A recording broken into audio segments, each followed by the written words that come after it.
Tip 1. Get your husband to do all the prep work for you. Just kidding. Hey, my name is Randeep. Welcome back to my channel where I show you how to make some of my favorite Indian dishes at home. Please subscribe if you haven't already. Today, I'm going to be showing you a classic Punjabi comfort food, a potato stuffed pancake or Aloo Paratha. I'm going to be showing you how to make the dough as well as how to prepare the stuffing, the potato stuffing for the inside.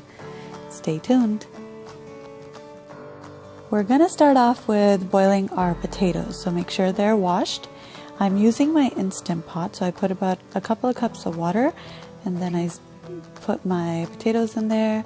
Make sure the vent is sealed, and we're going to steam this for about 8 to 10 minutes depending on how many potatoes you have. In the meantime, we're going to prepare our dough.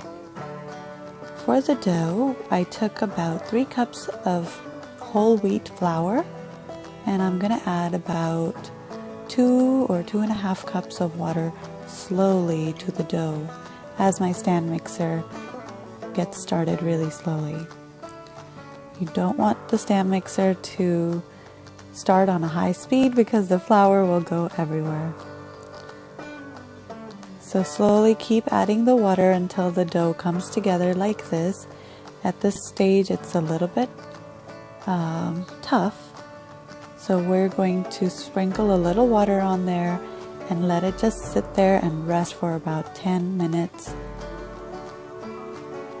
so that the gluten can relax, and then we're going to start it up again and knead the dough one more time.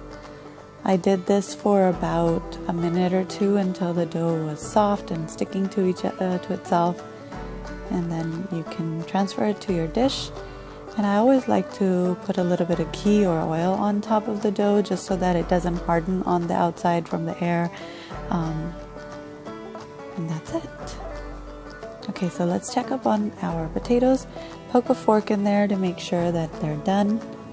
If you don't have an Instant Pot, you can totally just boil these in a pot or use your pressure cooker if you'd like to. So make sure to mash the potatoes really well before doing anything.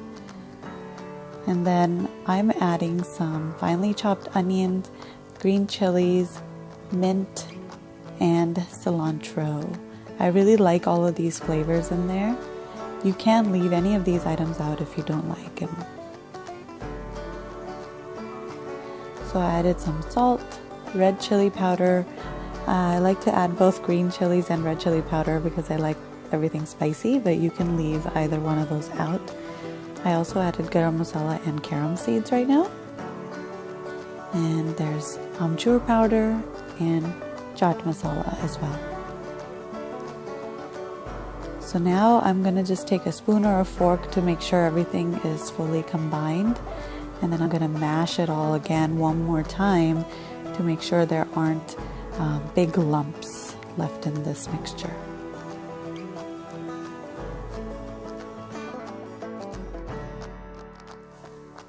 So let's go ahead and start making the actual paratha. We're going to take our prepared dough and roll it into a ball. Make sure the ball is smooth.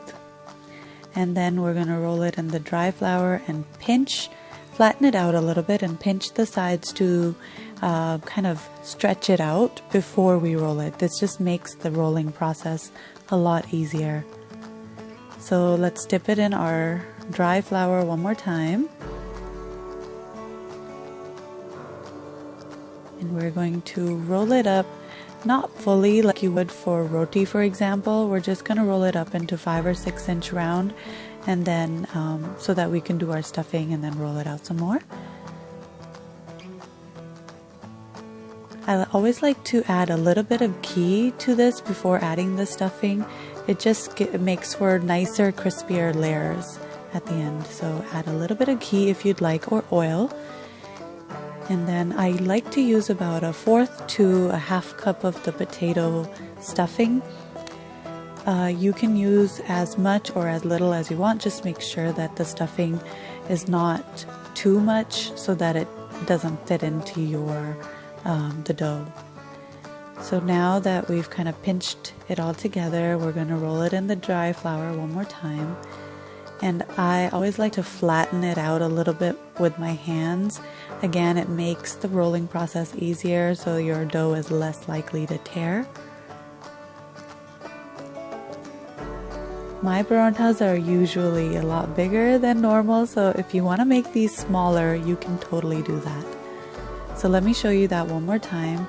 Kind of dip your hand in the dry flour, or take a big chunk of dough, roll it between your hand, and try to use your thumb to stretch the dough from the top to underneath it so that it's really smooth on top. And then we're going to roll it in the flour, pinch it to flatten it out, or you can flatten it out on the counter if you'd like. Roll it in some flour again. Once we have our 5 to 6 inch round. So your rounds don't have to be completely round. If they're weird lopsided shapes, that's totally okay because we're just folding them over anyway.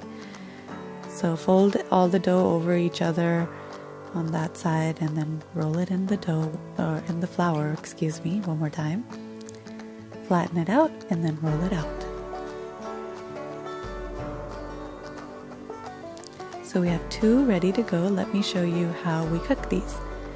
So I like to take a flat pan or skillet, or this is called a tawa. So if you have one of these at home, that's great. If you don't, a frying pan will work just fine. Something that has a flat bottom. Once you put the paratha on the tawa, you do want to flip it within 10 to 15 seconds, and then what makes this a paratha rather than roti is that you also spread a little bit of ghee or oil on it as it's cooking. So once you flip it, you spread a little bit of ghee on top or oil, and then you flip it one more time right away and you spread some ghee or oil on the other side as well. If you're using ghee, just know that it does get a little smoky, so if you don't want all that smoke everywhere, you probably want to use oil because it's a little less smoky. As you can see, the edges are getting a little bit golden. There's little specks in the center of the paratha as well. You also might want to rotate the paratha like I just did, because you don't know if the heat from the bottom is even. So I know for sure mine isn't even, so I always kind of rotate it and flip it too. We want to make sure that all the darker sort of uncooked spots in the dough are gone and it's this dark golden color. It looks crispy, and that's when you know that it's done.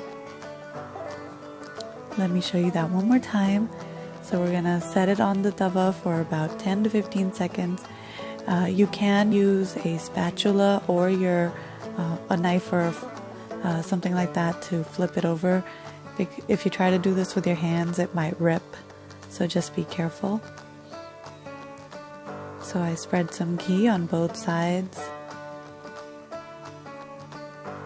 and rotated it, of course.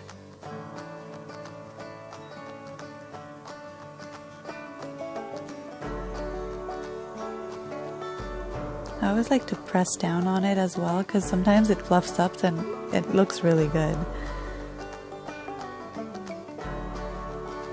As you can see, sort of the uncooked dough color is gone from this side and it's just the dark golden spots all over it. That's when you know that it's cooked. There you go. These aloo paratha are so delicious. They're crispy on the outside and soft on the inside. I hope you give them a try. You can enjoy these with just a little bit of butter on top, or dip them in plain yogurt that you've seasoned with salt and pepper. It's delicious. Thanks for watching.